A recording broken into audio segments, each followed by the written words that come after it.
कर दिया। मीडिया के सभी साथियों का आज की इस प्रेस कॉन्फ्रेंस में बहुत बहुत स्वागत है। मेरे साथ हमारे जिलाध्यक्ष, लोकसभा उपाध्यक्ष और तमाम वरिष्ठ साथी इस प्रेस कॉन्फ्रेंस में मौजूद हैं। जैसा आपको मालूम है कि आम आदमी पार्टी कल से पूरे प्रदेश में बदलाव यात्रा की शुरुआत करने जा रही है। और बदलाव यात्रा का मतलब कि जो अभी तक की पार्टियों के शासन से जो लोग परेशान हो चुके हैं हरियाणा के अंदर, वो मूलभूत बदलाव चाहते हैं। सिर्फ सत्ता परिवर्तन नहीं चाहते लोग, व्यवस्था परिवर्तन चाहते हैं। और 3 राज्यों में कांग्रेस पार्टी की हार के बाद लोगों का ये भरोसा टूट चुका है कि कांग्रेस भारतीय जनता पार्टी को हरियाणा में भी किसी तरीके का कोई मुकाबला दे सकती है। इसलिए लोग एक ऐसे विकल्प की तलाश कर रहे हैं जो भारतीय जनता पार्टी को न सिर्फ मुकाबला दे बल्कि उसे हरियाणा में पटखनी दे सके और लोगों के मन की सरकार बना सके, आम आदमी की सरकार बना सके। हम इस बदलाव यात्रा के जरिए पूरे हरियाणा में आम लोगों के बीच आम जनता का वो विकल्प खड़ा करने की कोशिश कर रहे हैं, जिसके जरिए उनकी बातें भी हों, उनके मुद्दों के ऊपर चर्चा भी हो, उनके मुद्दों के ऊपर सवाल भी उठें और उन मुद्दों के ऊपर सरकार भी बने। इस बदलाव यात्रा में बड़ी तादाद में युवा हमारे साथ जुड़ने जा रहे हैं। हमारे पास अभी से कॉल्स आने शुरू हो गए हैं। जिन रूट पे जिसके भी नेतृत्व में यात्रा हो रही है, उन सबके पास कॉल्स आने शुरू हो गए हैं। युवा साथी इस बदलाव यात्रा में बड़ी तादाद में जुड़ना चाहते हैं। और कांग्रेस से भरोसा टूटने के बाद कांग्रेस के भी बहुत सारे जुझारू और संघर्षशील साथी आम आदमी पार्टी की तरफ इस बदलाव यात्रा के दौरान रुख करेंगे। मेरा अपना रूट महेंद्रगढ़ से शुरू होकर के झज्जर, बेरी से होते हुए, रोहतक से होते हुए, कलोई से होते हुए और नॉर्थ की तरफ कलायत, कैथल, असंध की तरफ निकल जाएगा। ये पूरे रूट पर मैं अपनी यात्रा के दौरान युवाओं से जुड़ने की, उनके मुद्दों को उठाने की, सरकार को क्यों बदलना है, किन मुद्दों के ऊपर जनता सरकार चाहती है, उन मुद्दों को उठाने की कोशिश करेंगे लगातार। एक उदाहरण के लिए मैं आपके सामने एक मुद्दा रख रहा हूं। आज पंजाब में आम आदमी पार्टी की सरकार आने के बाद से शिक्षा व्यवस्था को लेकर के आम आदमी पार्टी ने 338% शिक्षा के ऊपर बजट बढ़ा दिया है। जबकि हरियाणा के अंदर अगर आप शिक्षा बजट को देखें तो हरियाणा सरकार ने लगभग 12% शिक्षा बजट घटा दिया है।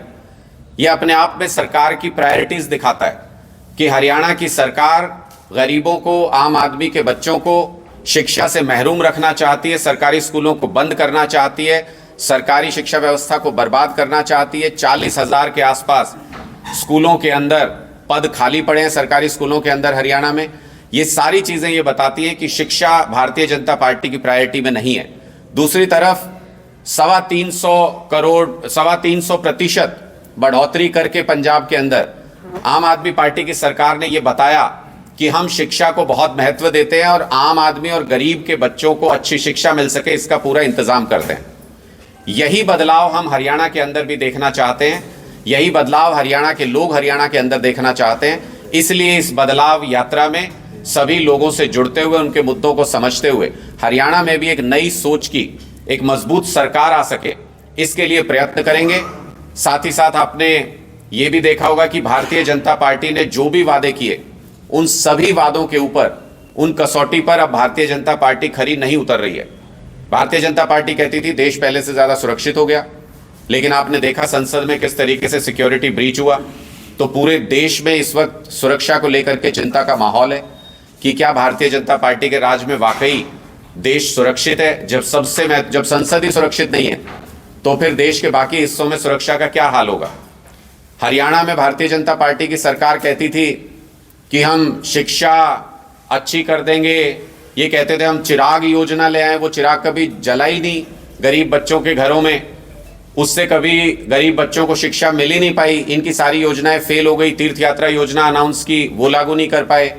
जहरीली शराब पी के हरियाणा में लोग मर रहे हैं।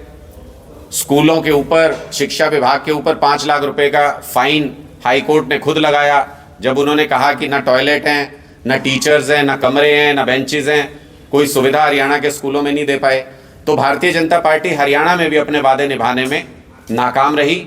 दूसरी तरफ रोजगार को लेके रोजाना मेरे पास सैकड़ों कॉल आते हैं जिसमें युवा ये कहते हैं कि हमारी इतनी पोस्ट निकली थी जी, टेस्ट भी हुआ, सब कुछ हुआ, 7400 के आसपास तो टीजीटी के जो टेस्ट हुआ था पोस्ट के लिए उसका कोई रिजल्ट अभी तक नहीं निकाला इन्होंने, उन बच्चों का कुछ नहीं पता। आईटीआई इंस्ट्रक्टर के 2000 के आसपास बच्चे हैं, वो अब भी सड़कों पे घूम रहे हैं, उनकी ज्वाइनिंग नहीं, 40 पेपर लीक हो गए, बहुत सारे रिजल्ट अटके हुए हैं, कोई कोर्ट में केस अटका हुआ है किसी तरीके का। तो युवाओं को रोजगार देने में भी भारतीय जनता पार्टी की सरकार पूरी तरह से नाकाम रही। और तीसरी सबसे महत्वपूर्ण बात, मैं एक बार और मनोहर लाल खट्टर जी से यह अपील करूंगा कि वो राजस्थान में जाके 450 रुपए का सिलेंडर देने का वादा करके आए थे। अब राजस्थान की जनता ने उनको चुनाव भी जितवा दिया। मैं उनसे उम्मीद करता हूं कि राजस्थान के साथ साथ हरियाणा के गरीबों को भी, हरियाणा के लोगों को भी 450 रुपए में गैस सिलेंडर मिलना शुरू हो जाएगा। और हरियाणा के किसानों का भी जब इस बार अगले सीजन में जब गेहूं खरीदने की बारी आएगी तो राजस्थान के किसान की तरह हरियाणा के किसानों को भी 2700 रुपए में उनका गेहूं खरीदा जाएगा। ऐसी मैं खट्टर साहब से विनती करता हूं, उम्मीद करता हूं इसकी घोषणा वो जल्द से जल्द करेंगे। आपके कोई प्रश्न हैं तो आप पूछ सकते हैं। जिस तरह से राजस्थान और मध्य प्रदेश में जो रिजल्ट आया है, क्या हरियाणा में भी इसका असर देखने को मिला? देखिए, मुझे नहीं लगता है कि राजस्थान, मध्य प्रदेश, छत्तीसगढ़, इन तीनों जगहों पे बीजेपी की सरकार नहीं थी। कांग्रेस की सरकार के प्रति एंटी इनकम्बेंसी के चलते और जिस तरीके से मध्य प्रदेश में मुख्यमंत्री के चेहरे को हटा करके जो एंटी इनकम्बेंसी को काउंटर किया भारतीय जनता पार्टी ने, मुझे लगता है कि ये कारण रहे वहां पे। और सबसे बड़ा कारण ये रहा, इसको मैं भारतीय जनता पार्टी की जीत से ज्यादा कांग्रेस के कमजोर नेतृत्व, कमजोर संगठन, उनकी कमजोर विचारधारा की हार मानता हूं। एक खुले मैदान में जहां सीधा मुकाबला था उनका भारतीय जनता पार्टी के साथ, बाकी सभी सहयोगी दलों ने किसी न किसी तरीके से कॉपरेट किया कांग्रेस पार्टी के साथ। किसी ने भी बीच में उनके सीधे मुकाबले को डिस्टर्ब करने की कोशिश नहीं की, रिसोर्सेज उस तरीके से नहीं लगाए। उसके बावजूद भी कांग्रेस का ना जीत पाना ये बताता है कि अब कांग्रेस सक्षम नहीं रही जो भारतीय जनता पार्टी के पैसे से, उसकी ताकत से, उसके संगठन से या उन चीजों से लड़ सके।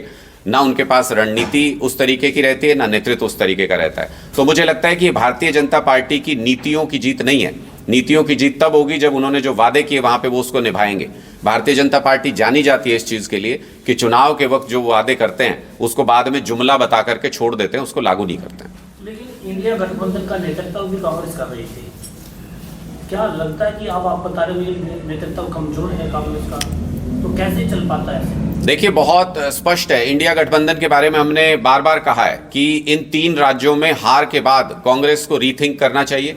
कांग्रेस को सोचना चाहिए कि अगर उनके पास इस तरीके की रणनीति नहीं है, नेतृत्व नहीं है, उनके पास वो क्षमता नहीं है, तो उनको बाकी जो सहयोगी दल हैं जिन्होंने अलग अलग जगहों पे भारतीय जनता पार्टी को मात दी है, जिन्होंने अलग अलग जगहों पे मजबूत टक्कर दी है भारतीय जनता पार्टी को, उनको आगे करके उनका सहयोग लेके उनके साथ मिलकर रणनीति बना के इंडिया गठबंधन को कामयाब किया जा सकता है। हम बार बार ये कहते हैं कि कांग्रेस अगर अहंकार छोड़ करके सभी दलों को साथ लेके उनको रणनीति में साझीदार बना के उनको उनकी जो अहमियत है उसके अनुरूप उनको स्थान दे करके अगर इंडिया गठबंधन को लेकर आगे बढ़ती है तो भारतीय जनता पार्टी की 2024 में हार निश्चित है, उसको कोई बचा नहीं सकता। छत्तीसगढ़ में कांग्रेस पार्टी का मंत्री बनाया और मध्य प्रदेश में किसी और उसमें राजस्थान में चलो, तो क्या लगता है कि पूरा वोट के लिए सारा 2024 के लिए? देखिए, मुझे लगता है कि भारतीय जनता पार्टी हमेशा जाति की राजनीति करती है। जाति और धर्म के नाम पे राजनीति करके लोगों को बांट के उनके कभी मूलभूत काम नहीं कराए भारतीय जनता पार्टी ने। किसी भी गरीब आदमी का, आम आदमी का भला नहीं किया, चाहे वो किसी भी कास्ट का, किसी भी जाति का क्यों ना हो।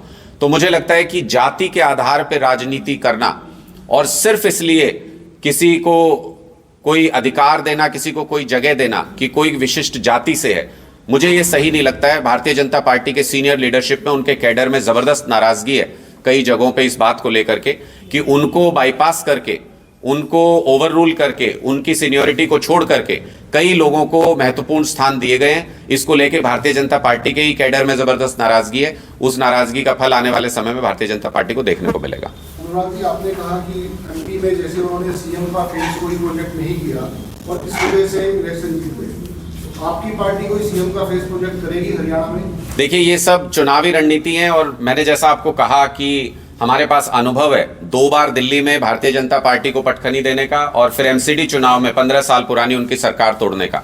गुजरात में हमने उनको जोरदार टक्कर दी थी। तो हमारे पास अनुभव है कि भारतीय जनता पार्टी को कैसे टक्कर देनी है और कैसे मात देनी है।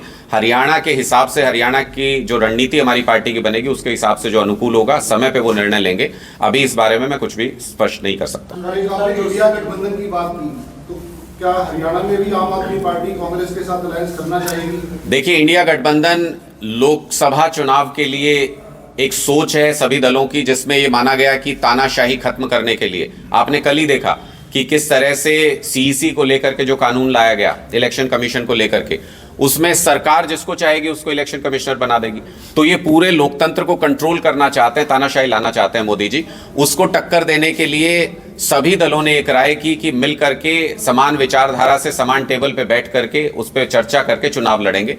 उसी के तहत इंडिया गठबंधन बना है। हम इंडिया गठबंधन के पूरी तरह से साथ हैं। जो भी निर्णय कोऑर्डिनेशन कमेटी करेगी और उसके बाद पार्टी हाईकमान जो भी फैसला करेगा, हरियाणा के लोकसभा चुनाव में हम उसको मानेंगे पूरी तरह से। विधानसभा चुनाव के लिए हमने पूरी तरह से स्पष्ट किया है, हरियाणा कांग्रेस पार्टी से भी और भारतीय जनता पार्टी की हरियाणा लीडरशिप से पूरी तरह से परेशान हो चुका है। 25 साल कांग्रेस पार्टी ने हरियाणा में राज किया और 10 साल भारतीय जनता पार्टी ने राज किया। इनके हरियाणा के लीडर से जनता बुरी तरह से त्रस्त है, परेशान है। विधानसभा चुनाव में 90 की 90 सीटों पर चुनाव लड़के इन दोनों पार्टियों का सुपड़ा साफ करेंगे, पूरे बहुमत की आम आदमी पार्टी की सरकार बनाएंगे। कल जिस तरह से संसद में हंगामा नारेबाजी हुई, जो नीलम थी वो हरियाणा की जीत गए, हम जाके बेरोजगारी है उसको लेकर है, तानाशाही है, आवाज उठाते हुए उसको। देखिए, मुझे लगता है कि मुद्दा चाहे जो भी हो, लेकिन उसका तरीका लोकतांत्रिक होना चाहिए, लोकतांत्रिक व्यवस्था में। और जो सुरक्षा में सेंध जिस तरीके से लगी, मैं उन पे कमेंट बाद में करूंगा जिन्होंने ये सेंध लगाई, लेकिन भारतीय जनता पार्टी की सरकार जिस तरीके से सुरक्षा के नाम पे भी राजनीति करती है और उसके बाद संसद ही 2 बार, पिछला जो पार्लियामेंट अटैक हुआ था वो भी आपने देखा होगा कि भारतीय जनता पार्टी के समय में हुआ था, और इस बार भी भारतीय जनता पार्टी के समय में इस तरीके का पार्लियामेंट में सिक्योरिटी ब्रीच हो जाना, ये बहुत सीरियस कंसर्न है, बहुत सीरियस इशू है। इसको लेकर के साफ पता चलता है कि हमारी सुरक्षा एजेंसियों पर सरकार किस तरीके से कंट्रोल रखे हुए है, किस तरीके से उनको इस्तेमाल कर रही है। सुरक्षा एजेंसियों का सही तरीके से सुरक्षा उपलब्ध नहीं करा पाना, ये सीधे सीधे सरकार का फेलियर है, सरकार की नीतियों का, सरकार की सुरक्षा नीतियों का फेलियर है। केंद्र सरकार को इसमें जवाब देना चाहिए कि ये आखिर हुआ कैसे। बीजेपी के जो सांसद हैं उनकी ही एंट्री हुई थी। देखिए, बिल्कुल ये सब जांच का विषय है और इन पे जांच करके जो मुझे पता लगा है कि एनएसए के तहत मामला दर्ज किया गया है और नेशनल एजेंसीज हमारी जो हैं वो उसकी जांच कर रही हैं। मुझे पूरी उम्मीद है कि दूध का दूध और पानी का पानी होगा कि क्या इसके पीछे किस तरह की कोई साजिश थी, कौन लोग इसमें शामिल थे, चाहे वो किसी भी पार्टी से क्यों ना हो, चाहे उनकी मंशा कुछ भी क्यों ना हो। भारत की संसद की सुरक्षा के साथ खिलवाड़ के लिए जो भी जिम्मेदार हैं उनको सही जगह पे सही सजा मिलनी चाहिए।